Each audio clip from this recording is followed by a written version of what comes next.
पिछले साल का डिक्टेशन 100 शब्द प्रति मिनट स्टार्ट होगा 5 सेकंड बाद।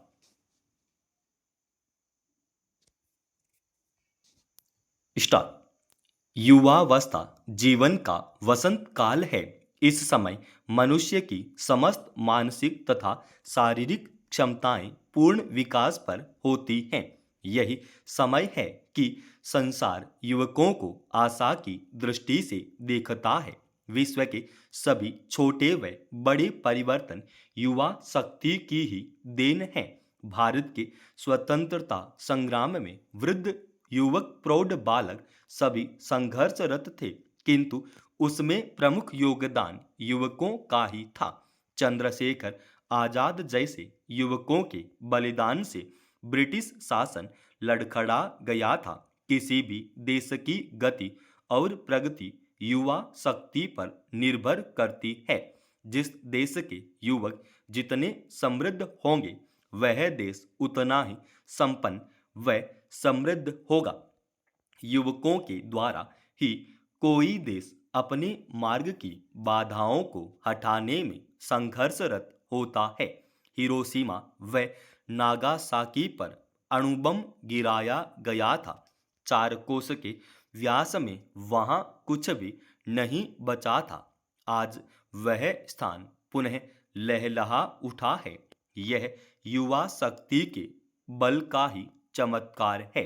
पूरे विश्व का इतिहास उठाकर देख लीजिए, सर्वत्र युवकों का ही साम्राज्य है। अतः हम कह सकते हैं कि युवक ही देश की नींव होते हैं। वे ही किसी देश की संपत्ति और शक्ति होते हैं। देश मशीनों के बल पर आगे नहीं बढ़ता, बल्कि युवा शक्ति के बल पर आगे बढ़ता है, चढ़ता है और फलता फूलता है। जिस देश के युवक जैसे होंगे, वह देश भी वैसा ही होगा। युवक किसी देश के सच्चे दर्पण होते हैं। यह कोई अतिशयोक्ति नहीं है कि भारत हमेशा से युवकों का देश रहा है। हमेशा ही धर्म, दर्शन, साहित्य, कला और विज्ञान के क्षेत्रों में युवकों ने ही नए रास्तों का निर्माण किया है। इतिहास बतलाता है कि जब कभी हमारी युवा शक्ति शिथिल, विलासी, निष्क्रिय और पथभ्रष्ट हुई है, तब देश का पतन हुआ है। किंतु यह भी उल्लेखनीय है कि पतन के उस गर्त में से निकलने का काम भी युवकों ने ही किया है। वर्तमान भारत के पास भी युवा शक्ति का अक्षय भंडार है। इस भंडार का केंद्र भारत की विभिन्न शिक्षण संस्थाएं हैं।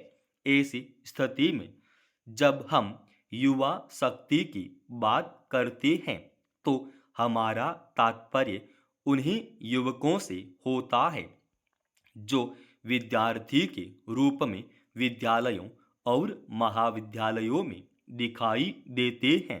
शिक्षा के प्रचार और प्रसार के कारण पढ़ने वालों की संख्या में निरंतर वृद्धि होती जा रही है।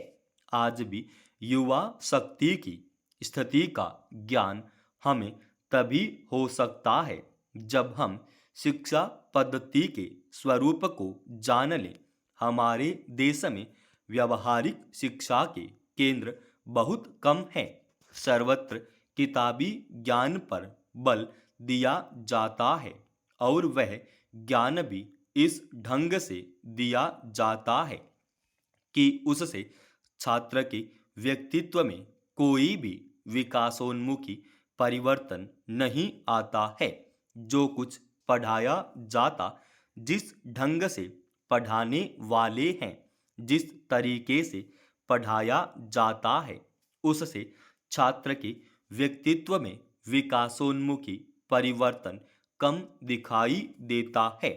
कई बार तो सब कुछ सीखने के बाद भी छात्र अपने आप को किसी भी योग्य नहीं पाता है। इसी का दुष्परिणाम है कि बेरोजगारी बढ़ती जा रही है। वह पढ़ लिख कर भी कहीं का नहीं रहता और न ही उसे अच्छी नौकरी मिल पाती है। अब तो श्रम के प्रति उसमें असम्मान और कुसंस्कार जन्म ले चुका है।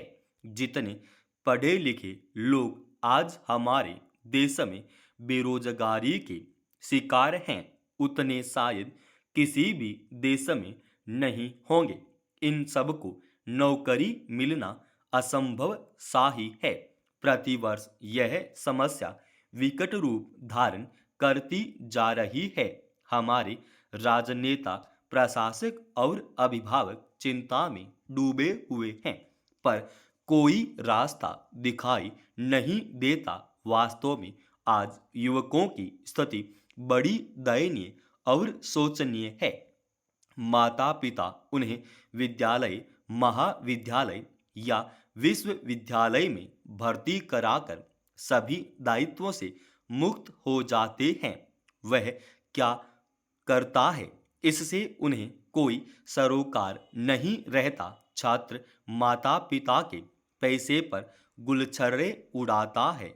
वह सोचता है कि मौज मस्ती का यही समय है, इसलिए वह अनुशासनहीन हो गया है। आज के युवक की यह स्थिति हो गई है कि वह बिना किसी अध्ययन के ही कुछ कर गुजरना चाहता है। रचनात्मक कार्य का रास्ता नहीं मिलता, अतः वह विध्वंस हो उठता है। उसके सामने देश की ऐसी तस्वीर नहीं रखी गई जिसमें रंग भरने की कार्य उसे करना हो। आज छात्र की दशा पर विचार करें तो हम उसे अत्यंत शक्ति संपन्न जीवित अणुबम कह सकते हैं, जो अपने सदुपयोग का क्षेत्र न पाकर देश की हरी भरी केसर क्यारियों पर आग बरसा रहा है। वर्तमान युग में युवक कई प्रकार से राष्ट्र निर्माण में अपना योगदान दे सकते हैं। कारण यह है कि किसी भी राष्ट्र का निर्माण मात्र राजनीतिज्ञों के हाथ में नहीं होता है। जब तक जनशक्ति या युवा शक्ति अपना सहयोग नहीं कर देती, तब तक राजनीतिज्ञ कुछ भी नहीं कर सकेंगे। देश की युवा शक्ति ग्राम विकास में अपेक्षित योगदान दे सकती है। वह अनपढ़ लोगों को साक्षर बनाकर उनकी गरीबी हटाने में मदद कर सकती है। युवक यदि गांव के विकास का संकल्प ले लें तो गांव न केवल विकसित हो सकते हैं, बल्कि ग्रामीण जीवन अपनी सार्थक स्थिति में आ सकते हैं। आज स्थिति यह हो गई है, युवक गांव से शहर की ओर आ गए हैं। गांव में चंदू कहा जाने वाला युवक शहर में आकर शिक्षा प्राप्त करके चंद्र कुमार बन जाता है। उस स्थिति में वह अपने गांव को भूल जाता है और उसे घृणा की दृष्टि से देखता है। युवक शहर में शिक्षा प्राप्त करके गांव की ओर जाएं, वहां औषधालय खोलें, विद्यालयों में पढ़ाएं और पुरुष और महिलाओं को परिवार कल्याण के लिए कार्य करने की प्रेरणा दें तो राष्ट्र के निर्माण में बहुत बड़ी भूमिका निभा सकते हैं।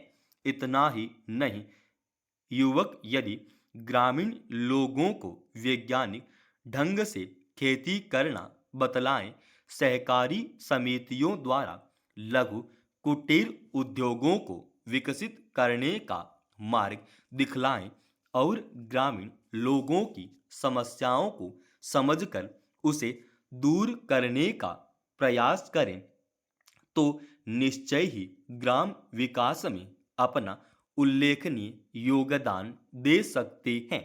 युवा शक्ति के अक्षय स्रोत हैं। ऐसी स्थिति में उन्हें मनोवृत्ति में पराधीनता मुद्रा नहीं लानी चाहिए। समाप्त। दोस्तों, रोजाना ऐसी एडवांस डिक्टेशन के लिए इस चैनल को आप अभी सब्सक्राइब कीजिएगा और आज के इस डिक्टेशन का पीडीएफ फाइल हमने हमारे Telegram channel study with HP Swami पे डाल दिया है, जिसका लिंक इसी वीडियो के डिस्क्रिप्शन में डाल रखा है।